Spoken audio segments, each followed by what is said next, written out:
dia a todos. Eu tenho muito carinho pelo Acriste, né? Eu vou pedir licença a vocês vão ter que aguentar um sotaque paulistano, né?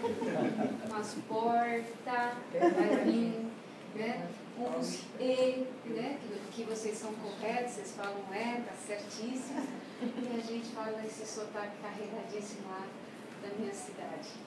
E eu quero agradecer muito de voltar ao Acriste, essa casa que ela tem uma aura, uma vibração tão de amor, de caridade, né, ao próximo, independente das pessoas que aqui trabalham no mundo físico, no mundo espiritual também.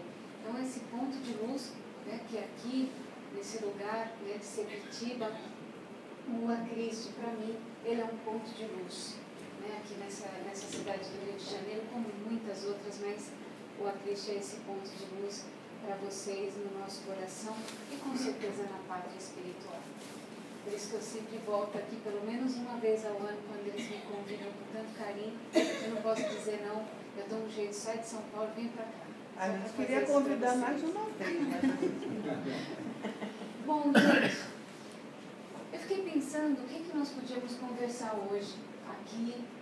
E as palestras por onde eu caminho, por onde eu vou, eu sempre procuro ouvir o meu coração, a intuição e o que eles, do lado de lá, os nossos amigos espirituais, pedem para aquele lugar. E aí eles falaram para mim, autodescobrimento, uma busca interior.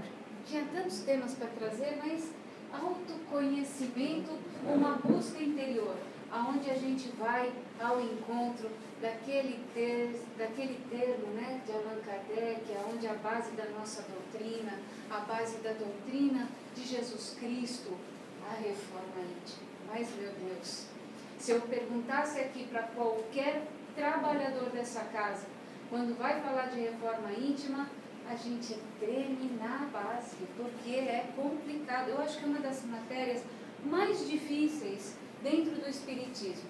Porque amor a gente cultiva que nem uma planta e ela vai crescendo dentro de nós. A caridade, ela nos impulsiona quando você vê, você quer o bem do próximo e isso vai te contaminando pelo bem, né? A coragem que você levanta quando você vem na casa espírita e alguém te levanta a mão sobre a sua cabeça, lhe dando paz e você recebendo aquilo com amor, que eu quero, e você consegue tudo o que você quer. Mas a reforma íntima, ela é uma matéria individual. E para a gente falar de reforma íntima, eu falava assim, como que a gente tem que ter um mecanismo fácil da gente entender isso? E aqui tem um estudo que eu tentei buscar, não só em Allan Kardec, mas também um pouquinho na psicologia e tudo que a gente tem de bom e tentar sintetizar e mostrar que é fácil fazer a partir do momento em que a gente se descobre, em que a gente olha para dentro de nós mesmos. E agora de manhã nós vamos fazer um turismo. Nós vamos esquecer a família. Sabe aquele filho complicado que você deixou em casa, que você está vindo no Acriste fazer todo aquele segmento para poder o seu filho se levantar, o seu esposo, a sua mãe, pai ou alguém enfermo, vocês vão esquecer todo mundo, porque agora nós vamos fazer um turismo e dos mais especiais em nós mesmos. Porque tem que ser uma coisa individual. Porque quando a gente olha para nós, não dá para olhar do lado. Se a gente não está bem, como nós vamos ajudar aquele filho complicado que Deus colocou no meio da nossa família? E você fala, meu Deus, aquele filho, você tem 3 filhos, mas um deles que foi criado com o mesmo leite, com a mesma mamadeira, mesma quantidade de mamadeiras que teve, todos os 3, mas um é diferente demais. E aí ele te dá uma dor de cabeça daquelas.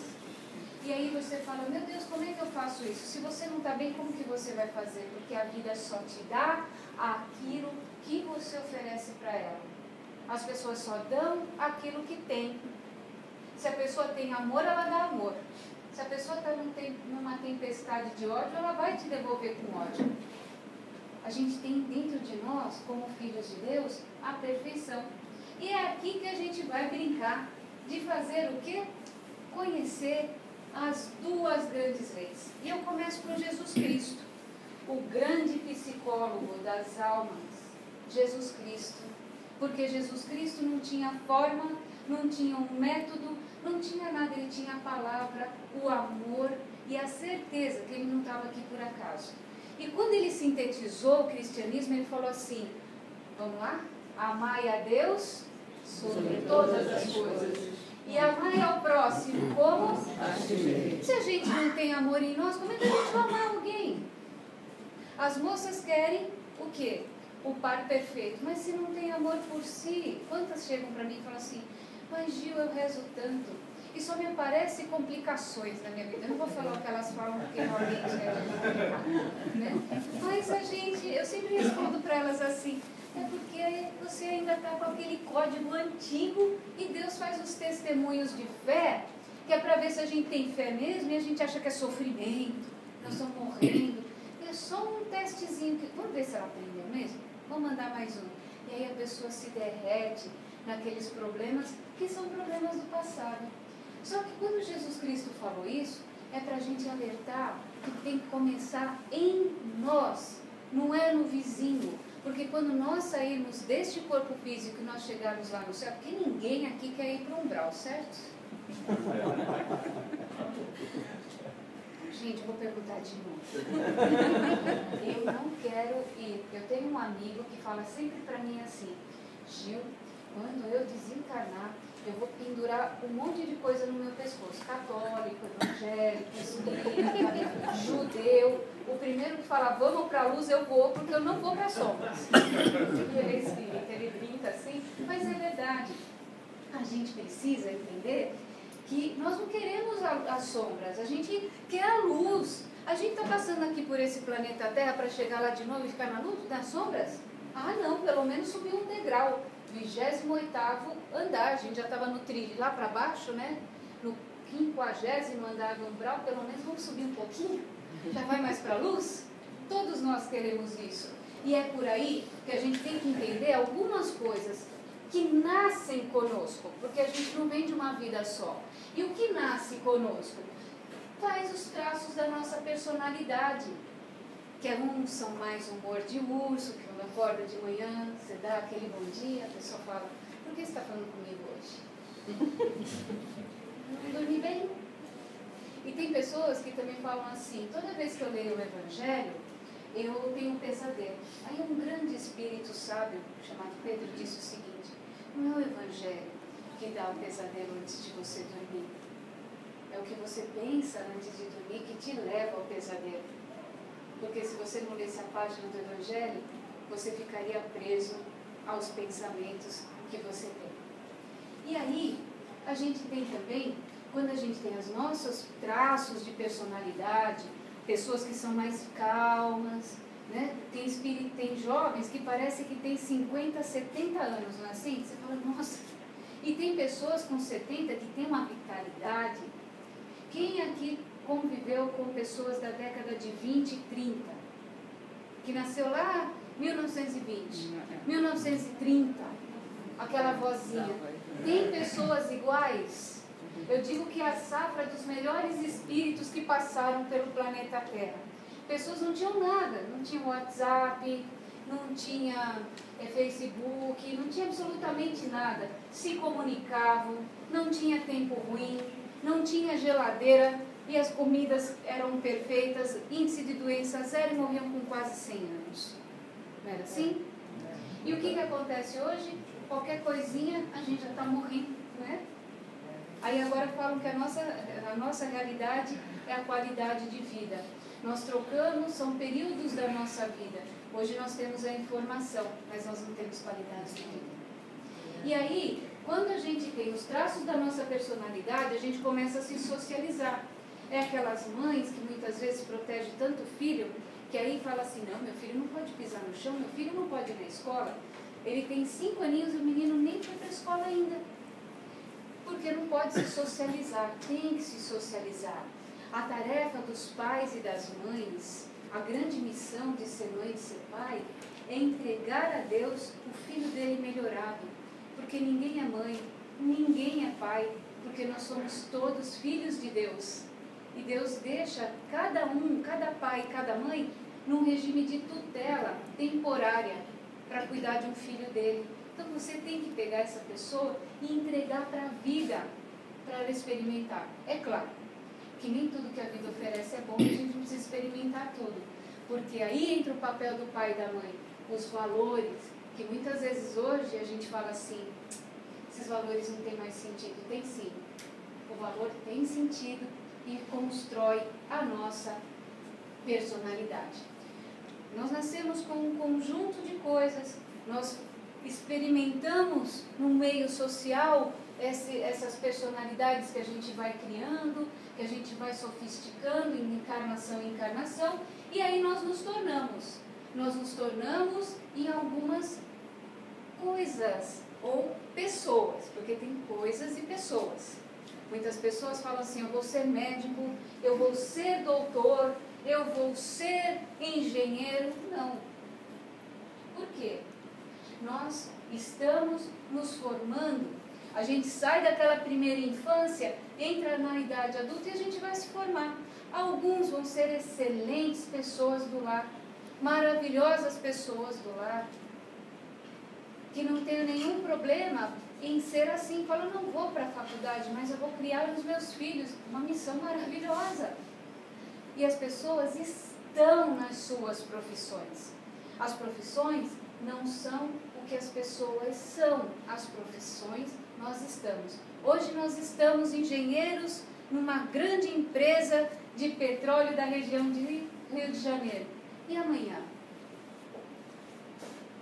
Eu vou abrir um parênteses a vocês. Eu vou contar um milagre, né? Se essa pessoa me ouvir em algum dos canais, ele sabe que é ele, mas eu não vou contar o nome do santo. Só um milagre, tudo bem? Então eu vou abrir esse parênteses. Eu conheci uma pessoa que tinha uma posição social muito alta, muito alta mesmo. Essa pessoa, ela era diretor de uma grande empresa em São Paulo e a pessoa, ela usava terno das maiores marcas, porque os homens falam que nós mulheres somos vaidosas, mas rapazes, em São Paulo, os homens dizem que existem duas coisas que são o homem, o relógio e o terno. É assim, lá que se diz, né? Depende o corte do terno e o relógio que se usa é o homem. Isso faz parte, né? A vaidade masculina. Os melhores ternos, os melhores relógios, carros, a esposa, meninas, sonho de consumo, todas as plásticas que vocês quiserem pensar, tudo do melhor e do melhor. Até que um dia ele foi, por alguma questão que não vem ao caso, ele foi demitido. Ele foi demitido na terça-feira. Na quinta-feira, a esposa dele pediu divórcio litigioso. Pediu todos os bens. Ele não ficou com absolutamente 2 filhos, absolutamente nada. Sabe aqueles divórcios de 2 dias terça, quinta, e ela disse, eu não ficarei ao lado de alguém como você. Ele foi embora, sem nada, quase tentou o suicídio e foi para o interior de São Paulo, uma cidadezinha pequenininha. Chegou lá sem nada e ficou 5 anos tentando, né, fazer da vida e voltar à vida. Até que um dia, ele desesperado, ele entrou nos meios sociais e me encontrou lá no meio social. Ele falou, nossa, a Juvenícia, ela é espírita, se isso é bom para ela, deve ser bom para mim. Palavras dele. E aí ele entrou no movimento espírita, no interior de São Paulo, começou a fazer as obras de caridade, começou a se envolver e o centro espírita ajudou ele a se refazer. E aí ele me encontrou, faz isso esse ano, ele foi a São Paulo e ele me disse assim, Gil, aqui está o exemplo de um homem novo. O terno deu lugar a uma calça jeans muito surrada. O sapato de marca deu lugar a um tênis quase furado. Uma camiseta furada, um rosto mais sofrido. E ele disse assim para mim, hoje eu sou feliz. me refiz, construí, porque eu achava que o que eu tinha era o que eu era. E o que eu era, eu não era ninguém. E hoje eu sou um homem novo, como disse Paulo de Tarso lá atrás. Não me esqueço disso jamais. Por quê? A nossa profissão é uma passagem no chão. É uma missão que a gente tem. Nós estamos no lugar certo, na hora certa, com as pessoas certas, com todo mundo no nosso caminho. E é assim que a gente tem que seguir a nossa vida. E é aí que a gente tem que entender que quando nós nos relacionamos com as pessoas, nós passamos por 3 grandes coisas. Primeiro, nós nos relacionamos com nós mesmos, concorda? Quando a gente não está bom, acorda de manhã, olha no espelho, não gosta do que vê, o que nós vamos fazer com quem está do lado da gente? Não gosta do que vê. E o coitado está ali, eu amo você, você fala, me ama por quê? E aí, isso se chama autoestima. A gente tem que acordar de manhã e falar assim, eu sou um guerreiro, uma guerreira. Eu acordei, sabe por quê, minha amiga? Porque, diz os Espíritos, que atrás de nós, assim, se a gente olhasse para trás agora, sabe quantos Espíritos estão na nossa fila? Para esse lugar que eu estou aqui, 30. Até mais ou menos 2010, a média de reencarnação de fila de espera era de 28, agora está em 30. Se cada um viver 100 anos, que a qualidade, dizem que a qualidade de vida está alta, faz uma conta, quando é que você volta para nascer? Isso se correr tudo bem, né? Se correr tudo bem, você vai para o fim da fila. Quanto que dá isso? Dá muito tempo. Fica lá de novo esperando nascer. E imagina quem está aqui atrás de você falando assim, vai morrer? Morre logo, porque eu tenho que nascer. Se for algum inimigo seu, então Deus me livre, vai estar te empurrando. E você lá na porta, esperando para que isso não aconteça, né? E você preso em tudo quanto é canto. E é assim que a gente tem que entender, deixa eu só voltar aqui que ele andou. A gente tem que entender que nós somos espíritos e a gente tem que gostar do que vê. Não esperar o outro falar que você está bonita, não. Ou então a gente fala assim, eu não gosto do meu braço. Gente, graças a Deus você tem braço. Não gosto do meu pé. Que bom que tem um pé, né? Podia não ter. Tem que gostar do que a gente tem. Nós somos privilegiados. Acreditem, nós aqui hoje, sentados aqui, a gente é privilegiado. Quantas pessoas em espírito dizem assim, como eu queria saber que a vida continuava. E a gente sabe. E aí, quando a gente está bem com a gente mesmo, se gostando, acordando de manhã, feliz com a gente, em paz, a gente começa a se socializar com o próximo, com o filho, com a mãe, com o pai, até com o coitadinho do cachorro que foi ali, fez as coisas dele na porta da sua cozinha. Ele fez porque é a natureza dele. E mais importante é que a gente também tem que se relacionar com Deus, é comigo, é com o próximo e, claro, com o Pai. Qual foi a última vez que você orou? Não, eu oro todos os dias sentado na minha cama, pelo meu pai, pela minha mãe, quando chegou no terceiro da fila, você já dormiu. Você não orou. Não vou orar pelos meus inimigos, que eu aprendi lá no Espiritismo, que a gente tem que orar pelos inimigos. Mas a gente é tão espertinho, porque a gente fala assim, vou orar pelos meus inimigos, mas eu queria tanto que Deus ajudasse, que eu desse uma forcinha para, né, Deus, eu vou pôr na sua mão o meu inimigo, mas se eu puder participar aí, eu estou à disposição para ajudar você, né? Eu sei que a justiça é sua, mas deixa eu fazer umas 3 leis aí nesse caso, né? Deixa eu executar umas 5. A gente tem que pensar que os nossos inimigos, se não está muito bem resolvido, entrega nas mãos de Deus, porque a gente faz bem isso. E deixa lá, na hora certa a vida se resolve. Ora por quem você ama. Ora por você. Qual foi o último dia de princesa que você fez? E de príncipe? Sabe, eu queria que hoje a gente saísse daqui, que eu vou desafiar vocês. As moças, elas não vão falar absolutamente nada, porque amanhã vocês vão estar vendo aquele clássico do Flamengo com o Fluminense. Vai ser tudo maravilhoso. É hoje. Botafogo. Errei os dias.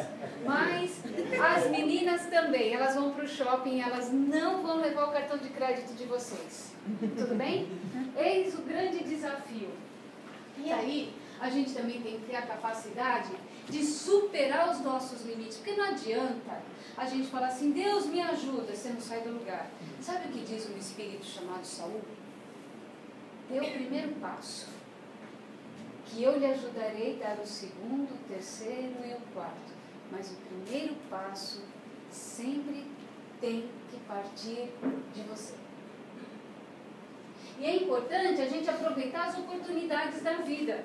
E aí, sabe por que a gente fica cheio de medo, né? Medo disso, medo daquilo outro, e medo. E aí a vida passa, aí a gente fala assim, eu queria tanto ter aprendido a tocar piano. Mas não dá para começar agora? Aí você percebe que você sofreu a vida inteira porque queria aprender a tocar piano, quando começa a tocar, fala, nossa, coisa chata. Não é assim? Aí as coisas têm um valor que a gente tem, e a gente tem que olhar o que a vida está nos oferecendo, olhar lá para fora e falar assim, o que a vida tem para mim? Ela sempre tem uma coisa boa. É que a gente fica amarrado lá para trás, ao passado, que a gente tem que lembrar que é uma ponte que não volta mais, que a gente tem que explodir, porque a gente deixa umas pontes para trás para sempre estar voltando, né? A gente tem que explodir essas pontes do passado. E é aí que a gente tem que se motivar, a cada dia, a cada momento, as ameaças que vêm na nossa vida, a gente tem que enfrentar com garra, com força, não com ódio, não com disputa, competição, porque o que é nosso. E tem um espírito que diz o seguinte, a gente só perde na terra aquilo que não nos pertence. Seja matéria, sejam pessoas, a gente só perde na terra aquilo que não nos pertence. Tem que aproveitar as oportunidades, tem que olhar os nossos pontos fortes, todo mundo tem alguma coisa de bom. Tantas pessoas chegam para mim e falam, eu não sei o que eu quero fazer da minha vida. Eu falei, fica comigo uma semana que eu vou te dar um jeito. Você vai descobrir muitas coisas. Todo mundo tem coisas fortes, coisas boas. Aquele bolo que você não fazia há tantos anos, você fazia tão bem, por que parou de fazer? Ninguém gostava. Você gostava de comer? Faça. Resgata aqueles pontos fortes seus e reforça. Se você fazia um bolo caseiro, agora coloca uma avelã em cima. Não tem avelã? Coloca uma cereja. Não tem cereja? Come o bolo puro. Porque, como diz uma colega minha, mais vale, né, você ter do lado alguém que divida um ovo e um bolo caseiro com você num café da tarde gostoso, que a gente tem muito esse hábito em São Paulo, e do que você comer com alguém que fica no WhatsApp na mesa comendo filé mignon. É melhor o ovo frito do que o filé mignon. Os pontos fracos. Claro que a gente tem os nossos medos, nossas fraquezas, as nossas indisponibilidades, nossas doenças. Todo mundo tem. E aqui ninguém é juiz para falar que o problema de um é pequeno ou grande. Porque no meio espírita aqui, eu tenho certeza, se perguntar para qualquer trabalhador, ninguém faz juízo. Trata a dor no dedo como até um infarto com amor. Essa é a missão. E é aqui que a gente tem que aprender a se superar. E Kardec fala, qual é o meio melhor que a gente tem para a gente se autodescobrir? Já dizia aqui, olha, na questão 919. Um sábio da antiguidade disse, conhece-te a ti mesmo. Allan Kardec. E o querido Chico, que sem ele nós realmente é difícil, né, falar de espiritismo e não falar deste ícone, Chico Xavier. Ninguém, perguntaram para o Chico, o que os espíritos vão, quando a gente chega lá, querer saber da gente? Quem somos nós? Chico respondeu, ninguém quer saber o que fomos, o que possuímos ou o cargo que nós ocupávamos no mundo. O que conta é a luz que cada um já tenha conseguido fazer brilhar em si mesmo. E o mais importante, Emmanuel também, o que Emmanuel fala? Que a saúde humana, ela não é o produto de remédios, de comprimidos, de xarope. A saúde humana é justamente o que reside em nós e na nossa personalidade.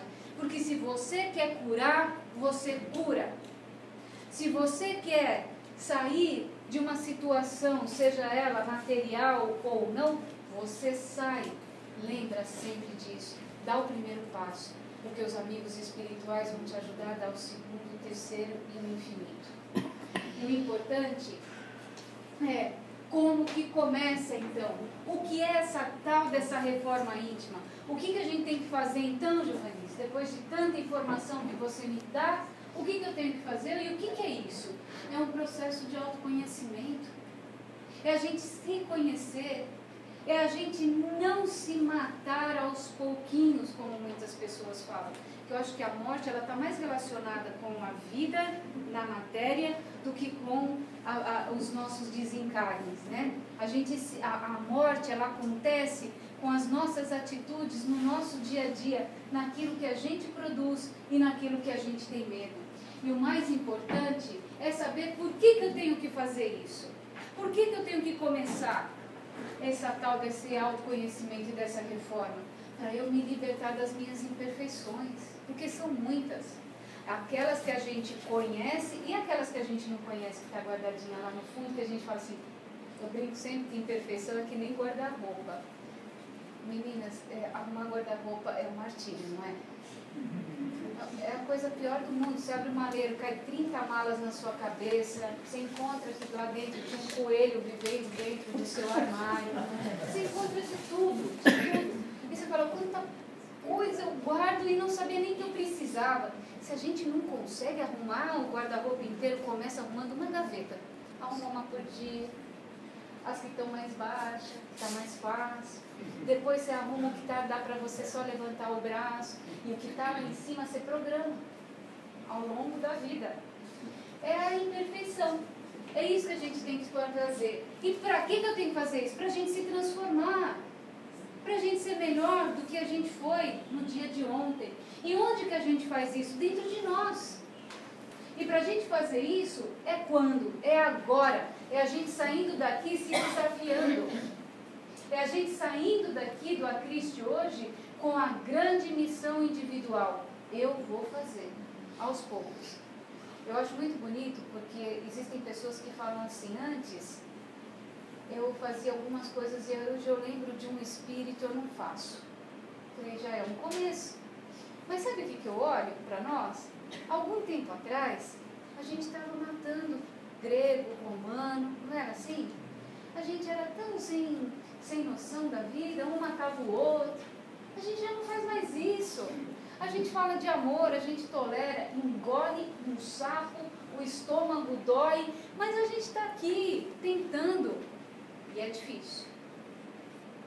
E como fazer isso? Aqui é o clássico do nosso querido Emmanuel. Não adianta a gente ser estudiosos da doutrina se a gente não tiver moral. A reforma íntima, ela vem para reforçar a nossa moral. E é um pássaro de duas grandes asas. De um lado é a moral e do outro é o estudo. Porque o estudo é o chão para a gente começar. Mas adianta a gente estudar?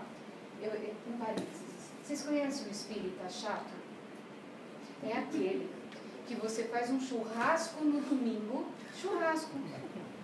A família inteira reunida. Ele pega o evangelho e fala, gente, aproveitando que todos vocês estão aqui, vamos fazer uma oração e o evangelho no lar? As pessoas olham, é o último churrasco que as pessoas vão na sua casa. Então, a gente tem que entender, equilibrar as coisas. E estudar com carinho e não ser aquele que você vai em algum lugar, segundo a página do evangelho, e a pessoa decora o evangelho. Não adianta a gente ter o evangelho no papel. O evangelho é aqui no chão. É quando você varre o chão dessa casa, desse ponto de luz, com amor. Sem falar, eu varro o chão e o outro dá o passe. Não. eu varro com amor, eu dou passe com amor, eu faço o que tiver com amor, não importa. Porque quando a gente tem esse pensamento, o que é bom começa a colar que nem post-it na gente, é uma coisa impressionante. E o mais importante é a gente olhar aqui que a reforma íntima, ela tem 3 grandes eixos. Primeiro, os vícios. Vício é uma coisa que a gente consegue entender. Como demais, bebo demais, durmo demais, não é assim? Isso a gente consegue, não é? Não vou falar nada aqui, mas se eu pedisse para levantar a mão e alguém lembrar de um vício, alguém lembraria. Não lembraria? Eu tenho vício de fechar a porta 5 vezes antes de sair. Não é? O carro é automático no tique. Você vai lá para ver. Deixa eu ver se está fechado. Então, assim, tem vícios, né? Que a gente consegue identificar, não é? Aquilo que é mais fácil. Bom, eu preciso maneirar aqui. Eu preciso parar de fumar. Então, é difícil, gente. Às vezes a gente fala das pessoas que fumam, mas a gente tem que entender e respeitar, porque não é fácil. Não é fácil, não. E quando as pessoas falam que não conseguem, é porque existem componentes químicos também, existe uma série de coisas. E a pessoa tem, é uma luta, mas consegue, isso que é o mais importante. E os defeitos, né? Aí o defeito é aquela coisa mais aqui dentro de nós. É aquela invejazinha. Ninguém está vendo, mesmo eu tenho inveja. Hoje eu nasci com vontade de ter inveja. Acordei assim. Na verdade, o orgulho, a vaidade, a gente fala assim, abre a janela, né? E eu vi um texto em algum lugar de um autor desconhecido, que a mulher todos os dias de manhã tomava café com o marido e a janela dava para o quintal do vizinho. E a mulher sempre falava, nossa, a roupa daquela mulher é mal lavada. Olha lá, ela pendura todo dia, a roupa está suja. Sabe o que o marido fez depois de um dia? Porque eles também não aguentam, meninas. Nós, quando queremos ser meio chatas mesmo, porque a gente não é inteira chata. A gente deixa eles malucos. A gente tem esse dom também, porque a gente fala demais. E o homem tem, como são seres diferentes, a mulher é de um jeito, o homem é de outro, a gente enlouquece. Eu acho que essa pessoa deve ter ficado assim, eu não aguento mais essa mulher falar na minha orelha, eu vou lá limpar a janela. Quando no dia seguinte ela falou, nossa, ela lavou melhor a roupa. Ele falou, não, então eu lavei a janela da nossa casa. Então, a gente tem que olhar essas pequenas invejinhas ou as nossas pequenas maldades também. Porque a gente fala assim, tudo bem, nosso marido, ele tem pressão alta, ele não olha mais para mim mesmo, então hoje eu vou caprichar numa pitada de sal. Ninguém está vendo. Amanhã mais uma pitada. E o coitado hipertenso, tendo acidente vascular, tendo um monte de problema, e a gente acha que ninguém vê. Alguém está vendo. Alguém vê até as nossas pequenas, imperceptíveis maldades. E isso vem de dentro de nós. E o terceiro é a gente lembrar que também a gente tem virtude. Não adianta a gente também esquecer que de um lado eu tenho as minhas virtudes. Tem que ter paciência. Porque a gente é um monte de criança diante da vida.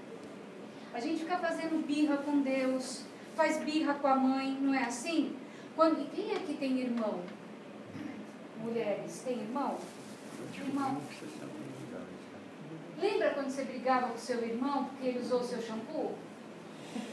Vocês continuam brigando. Você lembra que em 1970 você usou meu shampoo sem a minha autorização?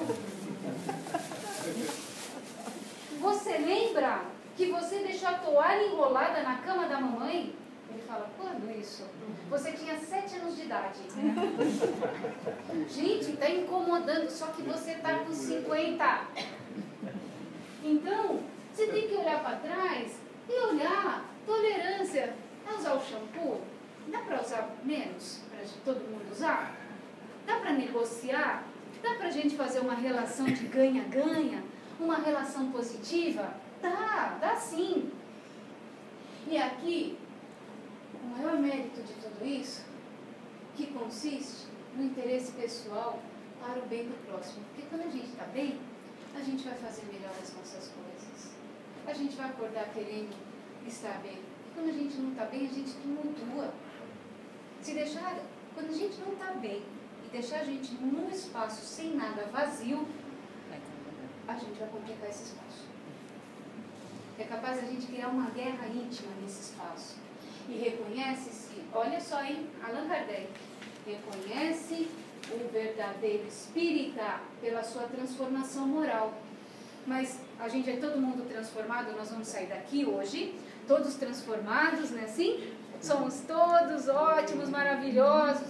Não, é difícil, tem que ter esforço. E a gente tem que dominar o quê? As nossas más tendências. Esse é o primeiro passo. Quando eu vou fazer alguma coisa, mesmo que venha aquele anjinho do mal, vai lá, ninguém está vendo. Não vou fazer não. Aí vai vir uma obsessão. Não vou não. Vou não, porque eu quero ir para a luz. Eu lembro da Giovanise falando que eu tenho que subir uns degraus, eu quero chegar lá do lado de lá e encontrar a luz. E que vai me buscar no meu leito de morte vai ser um grande anjo de Deus. E vai ser um verdadeiro, vai ser falso espírito não. Vai ser do bom, porque Deus vai mandar para te recolher, não um anjo estagiário.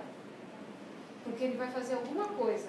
Tem que mandar anjos já experientes mesmo. O estagiário está começando a carreira. Né? Então a gente tem que simplesmente reforçar para a gente não entrar naquele funil de garantir as más tendências em nós. O autoconhecimento é um primeiro passo da humildade, porque todo mundo fala assim, gente, eu sou tão humilde, nossa, eu tenho uma humildade em mim, assim, que contagia. Contagia é uma coisa que começa em mim e sai. Humildade a gente não compra na esquina. Um grande exemplo, não existe igual para mim, era Chico Xavier. O único vício que o nosso Chico tinha, que eu achei lindo, que eu fiquei sabendo essa semana, o Chico dormia com o sapato do lado da cabeça. Mas sabe por que ele tinha esse vício? Que depois eu fui pesquisar. Porque, como era uma família de muitos filhos, era para não misturar os sapatos. E quando só tinha um, então dormia com o sapatinho do lado e ele velhinho continuou com esse vício. Muito lindo. Chico é Chico. Irradiar amor, isso que é gostoso. Eu acho que a gente tem que sempre relembrar da nossa vozinha, né? Aquela pessoa maravilhosa que a gente tem, que é aquela pessoa, quem não teve aquela vontade de tomar café na casa da avó um dia, aquela avó gostosa, que eu falo que é aquela avó redondinha, que você chega, ela te abraça, fiz um bolo de coco para você, olha que delícia, fazer uma coisa para você. E aqui a gente tem que cultivar. Quando a gente tiver muito orgulho, a gente tem a humildade de falar, realmente, ainda isso está em mim. Quando eu tenho muita vaidade, peraí, deixa eu ter um pouquinho de modéstia, mas também não tem que ser aquela modéstia ruim, né? A pessoa comprou, eu comprei um carrinho. Aí você fala assim, que carrinho você comprou? Eu comprei um carro que custa 120 mil, carro XPTO, custa 120 mil, mas é um carrinho básico, é bem básico. Para andar 50, vocês sabem que em São Paulo, gente, em São Paulo nós andamos a 50. Quando eu venho para o Rio de Janeiro, eu penduro no teto que eu acho que está correndo. É verdade, a coisa de São Paulo é 50 quilometragem. Aí eu sempre falo, você comprou um carro de 120 mil reais para andar a 50, é um carrinho. Você tem que valorizar, não sair colocando no jornal, porque ninguém precisa saber o que você tem. Ninguém precisa saber. Né? Eu brinco que o Facebook é a pessoa que mais entrega a vida dos outros. Ninguém precisa saber o que você tem, o que você é. Imagina. Mas você tem que gostar. Eu comprei meu carro. Uma vez chegou uma menina que ia casar, ela falou assim para mim, eu não vou casar, porque eu não tenho casa. Peguei, comprei um tapete, escrito bem-vindo, e dei para ela o capacho. Aí ela falou, o que você está fazendo? Eu falei, pronto, tá aqui, ó. Seu primeiro presente do seu apartamento, você ficar feliz. Porque quando você comprar um sofá, você vai ficar feliz. Quando você comprar a cortina, você vai curtir. E eu estou te dando o capacho. Para quando você abrir a porta, você falar assim, eu consegui. E aí a gente também tem que ter aquela questão do conter o ciúme. Gente, ninguém aguenta coisa ciumenta. Onde você foi? Por que você foi? Com quem você está? Você está trazendo flor para mim hoje? Peraí, você está muito bom, você está muito melado. Pede a Deus todo santo dia para o anjo da guarda, Senhor, que ele seja romântico. Aí coitado chega com uma florzinha na mão e fala, você está me traindo.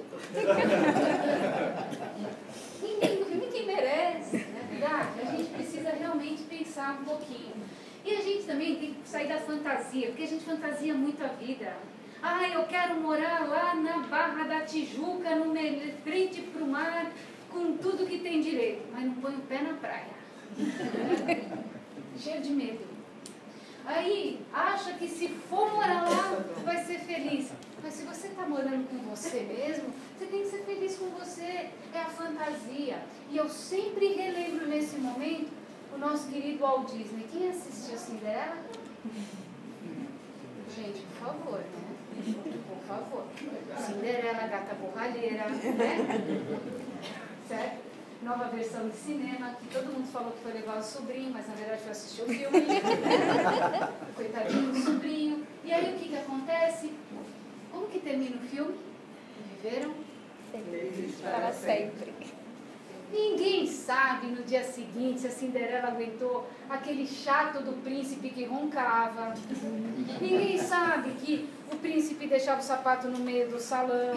Ninguém sabe o que aconteceu. Ele foi sábio, parou a fantasia ali, o resto é por nós. Não é assim? Realidade, ódio, deixa para trás. Ficar remoendo chiclete velho, mastigar chiclete velho, para quê? A pessoa já passou na sua vida, já foi embora, já começou outra vida e você está ali, lembrando dela a todo momento. Por quê? Sabe o que eu falo sempre em São Paulo? Tem gente que chega e fala, eu tenho um chefe mala. Todo mundo sabe o que é um chefe mala? Ruim, pesado, pé no pé, quer ser, não estou dormindo por causa dele faz 20 dias. E eu sempre falo assim, não, pois eu tenho certeza que ele dorme todas as noites muito bem. A vida dele está seguindo e você está presa por causa dele, vai dormir. É melhor. Opte por mudar. E aí, a gente tem que ter o quê? Paciência. Mas a paciência, ela é o tempo de Deus. É o tempo de Deus, claro, não é o nosso, porque nós queremos tudo no dia de ontem. E a gente tem que sair daqui querendo se reeducar. E também se reformar naquilo que a gente consegue. Como diz André Luiz, quando a gente fala de reforma íntima, a gente fala de livre-arbítrio. Ai, que livre-arbítrio como é danado. Gente, a gente tem que escolher um caminho. Para onde a gente quer ir? O que a gente quer ser quando crescer? A gente precisa escolher. E aqui, a gente tem algumas coisas que não dá para esquecer. A gente tem que se conhecer. A gente tem que se controlar. Porque a gente adora dar um piti. Não é assim? Gente, eu convivi com uma pessoa 3 anos. Era uma moça de Pernambuco. E eu ia demais com ela, porque onde a gente ia, ela falava assim, você quer ver eu resolver? Quando a gente ia num restaurante e não tinha lugar para sentar, eu morria de vergonha. Ela falava, vou dar um piti aqui, você quer ver? Eu vou me arrumar melhor mesmo.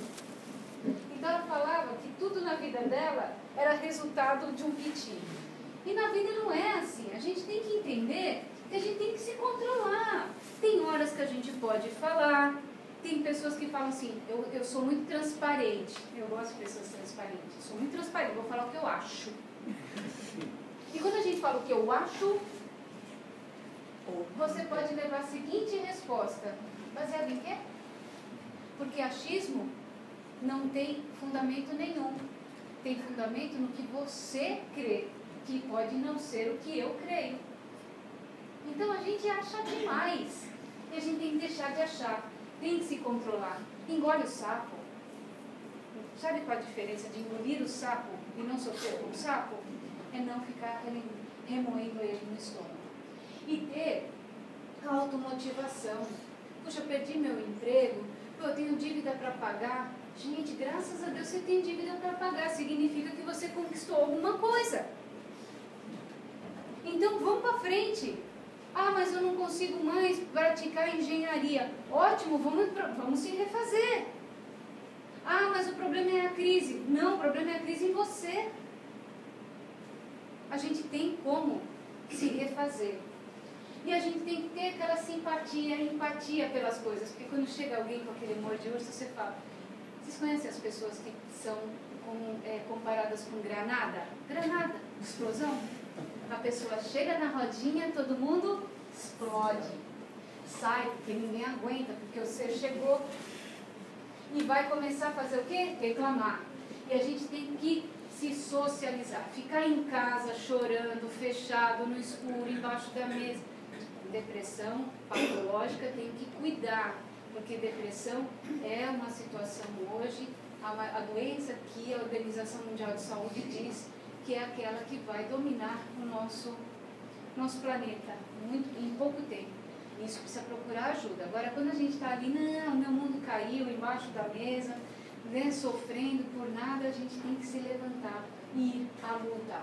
E para isso, agradar a Deus significa que a gente tem que cumprir o nosso limite, o nosso bem, a nossa missão, se esforçando a cada dia, perdoando você, porque a gente passa a vida inteira, principalmente alguém já cuidou de algum doente na família aqui? E todo mundo fala, eu podia ter feito mais, eu podia ter tanta coisa, nossa, ele morreu e eu não estava ali. E hoje, olhando para trás, eu faria tudo diferente. Está se enganando. Você fez aquilo, se perdoe. Você fez o que você sabia fazer. Você não pode tirar, nunca falem a Deus assim. Tira o sofrimento dessa pessoa e dê para mim. Não pode, Deus não quer isso dos seus filhos. A gente tem que olhar para a pessoa no leito, enferma, e dizer assim, eu estou do seu lado. Eu fico bem e eu vou ajudar você a passar por isso. Mas esse momento é seu, não posso pegar para mim. Você faz aquilo que você sabia fazer, se perdoe. Não olhe mais para trás com mágoa, com rancor, com nada. E perdoar aquelas pessoas que passaram por nós é difícil. Que diz sempre, né? O pai Pedro falava assim, perdoa. Eu tentando fazer aquelas perguntas para Jesus. Eu tenho que perdoar, Senhor, e Jesus, 70 vezes, 70, e aí vai. Mas, se a gente já esquecer as coisas, já é um grande passo para o perdão. Começa desculpando. Sabe a história do deixa para lá? Porque tem horas que você tem que falar, deixa para lá, porque não vai trabalhar o perdão ali. Deixa o perdão nas mãos de Deus, deixa na lei do tempo. Porque tudo se resolve, tudo na vida se resolve. Tudo é feito de momentos. E a gente tem que amar as pessoas incondicionalmente, não pelo que ela tem, mas pelo que ela é. Perdoar, não porque eu vou perdoar a pessoa, porque amanhã eu posso precisar dela, né? Eu vou amar hoje, quem sabe, não sei. Vou garantir, vou fazer minha poupança aqui no chão. E a gente não pode pensar assim. E as maiores dicas é conhecer a si mesmo, se educar, orar e vigiar, porque não adianta a gente orar. E uma vez uma pessoa falou assim, Senhor, minha casa foi assaltada. Aí um espírito olhou para ele e falou, mas meu filho, você esqueceu de fechar a porta, se lembra? Então a gente tem que orar pedindo proteção, mas a gente tem que fechar a porta para o ladrão não entrar na nossa casa. A gente tem que exercer o bem, porque quando a gente faz o bem, a vida devolve com tanta intensidade. Quando a gente ama, a vida devolve. Quando a gente adoece, a vida te traz saúde. E quando não traz, você tem que ter força, coragem para enfrentar aquele momento de provação e saber que tudo passa, e passa. Trabalhar, reforçar a fé racional. Não qualquer coisa que me dizem me vale. Não é qualquer coisa que me serve mais.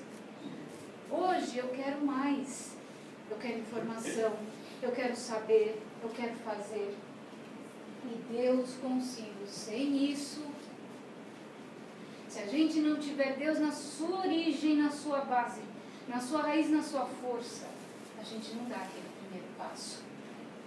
E aí que a gente vai chegando no final, que é muito bom, a gente se empolga para falar com vocês. Eu queria pedir licença à mesa, como sempre, porque o Espiritismo a gente sabe amar, né? Quando às vezes algumas pessoas falam para mim, vocês espíritas, vocês são muito, vocês não se relacionam muito, vocês são muito reservados, foi o termo, entre outras coisas, né, que eu já ouvi. Sabe Allan Kardec, quando ele falou que o espírito verdade, o espírito que não é de verdade, né, que a gente já botou um D ali no português, que o espírito de era mentira, não, era o espírito verdade. Falou assim, Allan Kardec, o primeiro mandamento do espírito, amar-vos. E o segundo mandamento, instruí-vos. E sabe o que foi mais importante? Que não tem nada mais importante na vida. Relatos de espíritos após a morte, que dizem assim, como eu queria voltar no chão e falar para o meu filho assim, eu amo você. Como eu queria que a minha esposa me ouvisse dizendo assim, eu amo você. E eu fui atrás dos textos bíblicos, porque eu falava assim, a gente tem que ser acolhida, a casa espírita tem que abraçar. E quando a gente sofre, e quando a gente pisa na casa espírita, com o coração sangrando porque um filho partiu, ou que alguém foi embora e não deu nem adeus, como a gente quer receber um abraço, como muda a história da nossa vida. Saudai-vos uns aos outros, 1 Coríntios, porque ele dizia assim, Jesus, povos que tenham paz, se abracem, se amem e esqueça a paz. Então eu vou desafiar vocês. Olha, se você está acompanhado, olha essa pessoa que está do teu lado, vai, dá aquele sorriso para ela e dá aquele abraço carinhoso para a gente fechar esse pode largar e eu vou te abraçar. Com essa luz raiz que cai perto dessas luzes, que enche o nosso coração de esperança. Mas se você veio sozinho aqui